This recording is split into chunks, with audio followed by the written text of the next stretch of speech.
Evening everyone, welcome back to my channel. कैसे हैं आप सब लोग? होपफुली आप लोग बहुत ही अच्छे होंगे।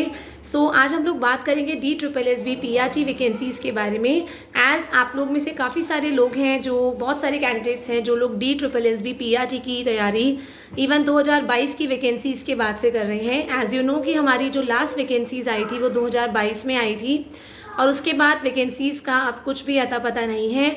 तो आप लोगों में से काफ़ी सारे ऐसे होंगे जो प्रिपरेशन कंप्लीट कर चुके हैं और they are just ready to give the exam, but अभी आपकी DSSB की PRT की वैकेंसीज़ के आने के कोई भी चांसेस नहीं है इस साल। तो आप ये मान के चलिए, अपने दिमाग से ये बिल्कुल क्लियर कर लीजिए कि अभी इलेक्शन से पहले तो आपकी कोई भी वैकेंसीज़ नहीं आने वाली हैं। एंड जो आप लोग कह रहे थे कि हमारे DSSB के PGTs के एग्ज़ाम, TGTs के जो हमने NTT का भरा है, तो काफ़ी सारे नॉन टीचिंग के एग्ज़ाम्स हैं, वो दिसंबर में हो जाएंगे, नवंबर में हो जाएंगे। तो अगर नवंबर में एग्ज़ाम होने होते तो आज हमारी 30 अक्टूबर है, अभी तक आपका एग्ज़ाम कैलेंडर आ जाता, बट ऐसा कुछ भी नहीं हुआ है। तो आप ये मान के चलिए, इस साल ना तो आपके कोई एग्ज़ाम होने वाले हैं, ना कोई आपकी नई वैकेंसीज़ आने वाली हैं। एंड देन आप लोग को पता है कि 2025 के शुरुआत में ही आप लोगों को इलेक्शंस दिल्ली के देखने को मिलेंगे और इलेक्शंस के टाइम पे कोई भी नई वैकेंसीज़ नहीं आएंगी अनलेस कि सारा का सारा जो भी फॉर्मेलिटीज़ होती हैं, जो जितना भी प्रोसीजर होता है इलेक्शंस का, ख़त्म नहीं होता है।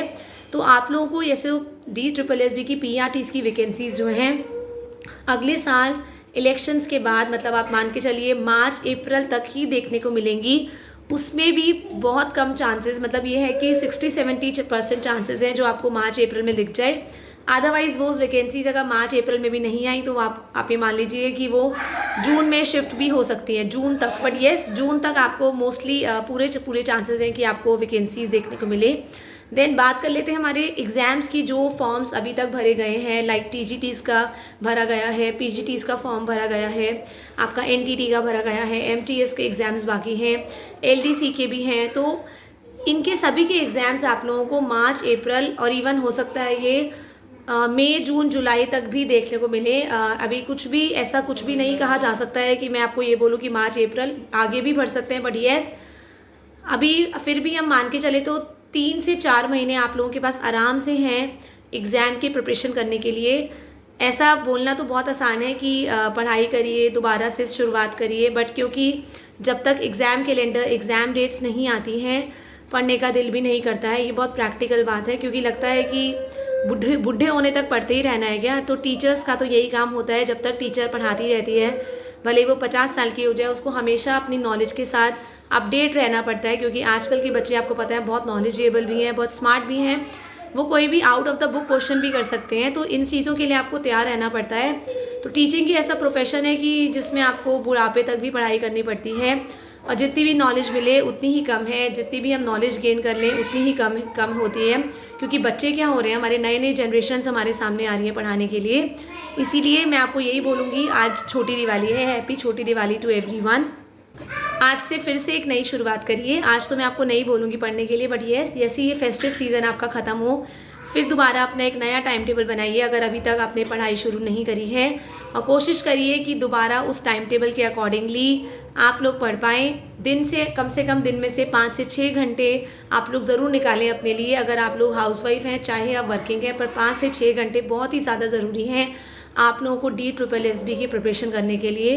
क्योंकि ये 5 से 6 घंटे जो होंगे, 2 घंटे जिसमें से आपको पूरा अपना सब्जेक्ट पढ़ना ही पढ़ना है। अगर आप PRT की तैयारी कर रहे हैं तो आपको पेपर 2 पे ध्यान देना है 2 घंटे, और पेपर 1 को 4 घंटे देने हैं। एंड हफ्ते का एक दिन ज़रूर ऐसा रखें, चाहे वो संडे हो, चाहे वो सैटरडे हो, जिसका नाम ही रिविज़न डे हो, जिसमें आपने जो भी 6 दिन में, 5 दिन में जितनी भी पढ़ाई करी है उसको आप रिविज़न कर सके, रिवाइज़ कर सके। देन अगर PRT की आपको पता है कि न्यू आपका रिक्रूटमेंट रूल जो है, जो आया था पीछे, तो बीच में ऐसा हो गया था 2022 में, 21 में, कि BEd वालों को एलिजिबल कर दिया था for PRT post. But now उसके बाद जो केंद्रीय विद्यालय की वैकेंसीज आई थी, उसके बाद BEd को पूरा टोटली आउट कर दिया गया है फॉर PRTs वैकेंसीज। तो इसीलिए DSSB PRT के लिए अगर आप लोग अप्लाई करना चाहते हैं, सबसे पहला क्राइटेरिया तो यही है कि आप लोगों की 12th क्लास होनी चाहिए, सीनियर सेकेंडरी क्लियर होना चाहिए विथ 50% मार्क्स। देन आपने किसी भी 2 साल का डिप्लोमा किया हो, चाहे DLED है, चाहे आप लोगों ने 4 साल का BLED किया है, चाहे डाइट किया है, JBT किया है, बट 2 साल का डिप्लोमा आफ्टर 12th होना चाहिए। आप PRT के लिए अप्लाई कर सकते हैं।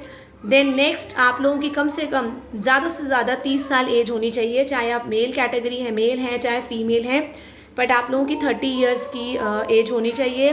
There is no age relaxation for females here. कोई भी एज रिलैक्सेशन आपको PRT में देखने को नहीं मिलता है, इवन PGT में भी देखने को नहीं मिलता है।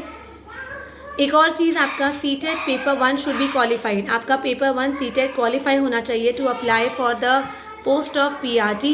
देन अगर आप लोग SC कैटेगरी से हैं, ये रिलैक्सेशन आपको सबको किसी भी पोस्ट पे मिलता है। अगर आप SC कैटेगरी से हैं तो आपको 5 साल की एज का रिलैक्सेशन मिलता है। देन अगर आप लोग OBC कैटेगरी से है तो आपको 3 साल मिलता है। SC ST दोनों के लिए 5 साल। ST के लिए आप लोगों को मिलता है SC ST के लिए 5 साल एंड OBC के लिए 3 साल। एंड अगर आप लोगों ने CTET क्वालिफाई किया है, CTET में आपको पेपर 1 में 90 नंबर लेना बहुत ही ज़्यादा ज़रूरी है। एंड अगर आप लोग दिल्ली के OBC हैं, दिल्ली के OBC का आपके पास सर्टिफिकेट है, तो आप 83 मार्क्स से भी क्वालिफाई माने जाएंगे। ये डाउट जनरली बच्चों का रहता है कि हम लोग अदर स्टेट के OBC है तो कितना। अगर आप दिल्ली के बाहर के OBC हैं तब आपको 90 मार्क्स ही लेने पड़ेंगे आउट ऑफ 150। मतलब दिल्ली की OBC को OBC माना जाता है एंड जो अदर स्टेट OBC हैं उनको यहाँ पे दिल्ली में जनरल कैटेगरी में ही काउंट किया जाता है। तो इसीलिए ध्यान रखना है इस चीज़ का। 83 marks is qualifying for Delhi OBC only, not for other state OBC। सो अपनी प्रिपरेशन करते रहिए। होपफुली आप लोगों की वैकेंसीज PRT वालों की मार्च अप्रैल तक देखने को मिलेगी। मई जून भी हो सकता है, मैं अभी से कह रही हूँ, मई जून भी हो सकता है।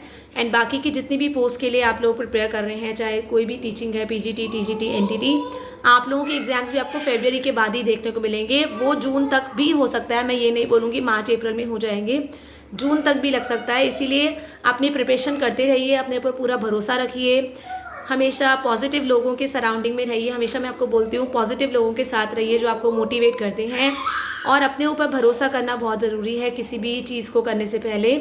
So all the best for your preparation.